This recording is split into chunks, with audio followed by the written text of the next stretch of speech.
Praise the lord. મિત્રો, આજે આપણે એફએસસીઓને પત્ર તેનો 4થો અધ્યાય અને તેની બીજી કલમમાંથી પ્રભુના વચનો જોવાના છે. વચન આ પ્રમાણે છે: સંપૂર્ણ દીનતા, નમ્રતા તથા સહનશીલતા રાખીને પ્રેમથી એકબીજાનું સહન કરો. આમીન. આ પ્રભુનું વચન છે, એફએસસી 4 અને તેની બીજી કલમ.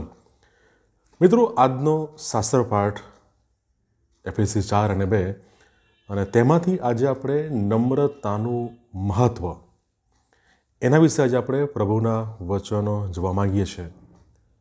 આત્મિક વિકાસ અને આશીર્વાદ માટે નમ્રતા ખૂબ જ મહત્ત્વની છે.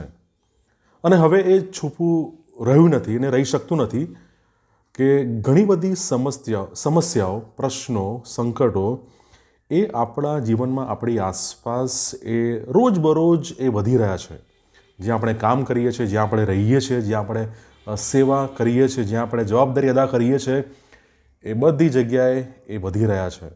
અને એ સમસ્યાઓને જો આપણે ઊંડાણથી જો આપણે તેને તપાસીએ, તેને ચકાસીએ, તો એ બધી બાબતોમાં અભિમાન, બળાશ, હુંપણું અને બીજાઓને નીચા બતાવવા, અને એ બધી બાબતો આપણે એ તપાસતા એ આપણે જોઈ શકીએ છીએ.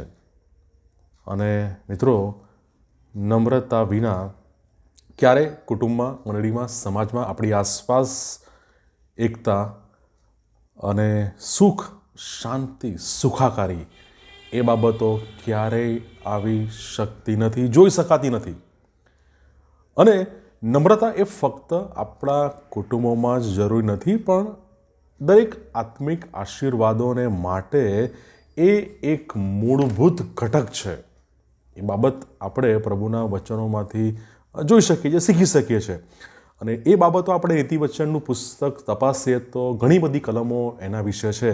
નીતિવચન 11 અને 2 કહે છે, અહંકાર આવે છે ત્યારે ફજેતી પણ આવે છે, પણ નમ્ર જનો પાસે જ્ઞાન હોય છે.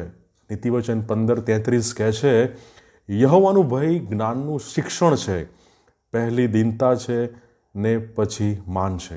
મિત્રો, આ બધી બાબતો નીતિવચનના પુસ્તકમાં અને બાઇબલમાં ઘણી બધી જગ્યાએ નમ્રતા વિશે આપણે કલમો, પ્રભુના વચનો જોઈ શકીએ છીએ. પણ યાકૂબ 4 અને તેની 6ઠી કલમ બહુ સ્પષ્ટ એ જણાવે છે. અને ઘણી બધી વખત કદાચ આ ઠપકો, ચેતવણી આપણને સાંભળવી, વાંચવી ગમતી નથી. યાકૂબ 4 અને 6 કહે છે, ઈશ્વર ગર્વિષ્ઠોની એ વિરુદ્ધ છે, પણ તે નમ્ર માણસો પર કૃપા રાખે છે.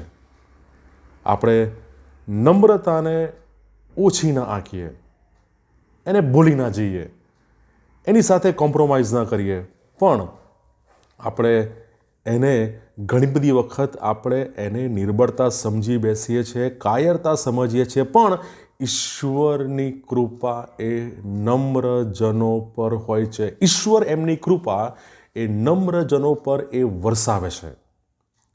અને મિત્રો, શું તમે જાણો છો કે અભિમાન એ સૌથી પહેલું પાપ હતું? સૌથી પહેલું પાપ એ અભિમાન હતું. લ્યુસિફર નામના એ દૂતે પોતાને ઈશ્વરથી ઊંચો કરવાનો પ્રયાસ કર્યો, નિષ્ફળ પ્રયાસ કર્યો. અને એ બાબત આપણે જોઈ શકીએ છીએ યશાયા 14 અને તેની 13 અને 14 કલમમાં આપણે એ જોઈ શકીએ છીએ. યશાયા 14:13 અને 14 કહે છે, તે તારા હૃદયમાં કહ્યું હતું, હું આકાશો પર ચડીશ ને હું ઈશ્વરના તારાઓ કરતાં મારું રાજ્યાસન ઊંચું રાખીશ. હું છેક ઉત્તરના છેડાના સભાના પર્વત પર બેસીશ. હું મેઘો પર આરોહણ કરીશ. હું પોતાને પરાત પર સમાન કરીશ. લ્યુસિફર યશાયા 14 અને 14માં કહે છે, હું પોતાને પરાત પર સમાન કરીશ. ગર્વિષ્ઠપણાની કહેવાય ને કે હદ, એક્સ્ટ્રીમ લેવલ પર. અને એનો અંત શું આવે છે આપણે જાણીએ છીએ. યશાયા 14 અને 15 કહે છે, તે છતાં તું શેઓલ સુધી ઘોરના અંધકારમાં, ઘોરના ઊંડાણમાં નીચો પાડવામાં આવશે. એનો અંત આપણે જાણીએ છીએ. મિત્રો, લ્યુસિફર પોતાને ઈશ્વર સમાન, ઈશ્વર સમકક્ષ અને એની વાતોમાં આપણે જોઈ શકીએ યશાયા 14મો અધ્યાય 13-14 કેટલું અભિમાન કહે છે કે એ યશાયા 14:13-14માં 5 વખત એ હું શબ્દ વાપરે છે. એ હું પણ એ શબ્દ 5 વખત વપરાયો છે, પણ ઈશ્વર કહે છે કે ના, તું એ નહીં જ કરી શકે અને તું કરી શકશે પણ નહીં. અને ઈશ્વર તેને સ્વર્ગમાંથી બહાર ફેંકી દે છે. લ્યુસિફર, જે તેજસ્વી તારો, પ્રભાતનો પુત્ર, યશાયા 14મો અધ્યાય યશાયા એ પુસ્તકમાં એ પ્રભાતનો તારો, તેજસ્વી તારો, પણ એનો અંત કેવો આવે છે એ આપણે જોઈ શકીએ છીએ. મિત્રો, યશાયા 14 અને 12માં રે તેજસ્વી તારા, રે પ્રભાતના પુત્ર, પણ એનો અંત ઈશ્વર તેને સ્વર્ગમાંથી બહાર ફેંકી દે છે. તે શૈતાન બને છે, તે આરોપી બને છે. દરેક પાપ, ગમે તે પાપ હોય, પણ તેના મૂળમાં અભિમાન હોય છે. કારણ કે બધા પાપ એટલે ઈશ્વરની આજ્ઞા ન પાળવી, ઈશ્વરની આજ્ઞા પાલનમાં ન આવવું, ઈશ્વરની આજ્ઞા ન પાળવી અને હું ઈશ્વરને અનુસરીશ જ નહીં, એમને ફોલો જ નહીં કરું, એમ જ્યારે આપણે કરીએ છીએ અને આપણા વર્તનમાં, આપણા વલણોમાં લાવીએ છીએ, ત્યારે એની સાથે એ લ્યુસિફરે જે પાપ કર્યું અને એ જ પાપ આપણે અભિમાનનું કરી બેસીએ છીએ. તેથી પાપને દૂર કરવાના દરેક પ્રયત્નોમાં આપણે અભિમાનના પાપને પણ દૂર કરવું જોઈએ.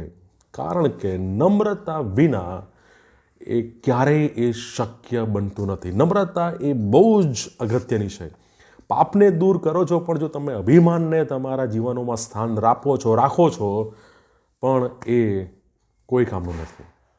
નમ્રતા વિના એ શક્ય બની શકતું નથી. મિત્રો, આપણે ગમે તે કાર્યો કરતા હોય, ગમે તે જવાબદારીમાં હોઈએ, સેવાઓમાં હોઈએ, પણ નમ્રતાથી ચાલતા નથી, તો તમે ને હું ઈશ્વરની નજરમાં ગર્વિષ્ઠ છીએ. અને યાકૂબ 4 અને 6 એ ચેતવણી, એ ઠપકો અથવા એ સુધારાની તક, યાકૂબ 4 અને 6, ઈશ્વર ગર્વિષ્ઠોની વિરુદ્ધ છે.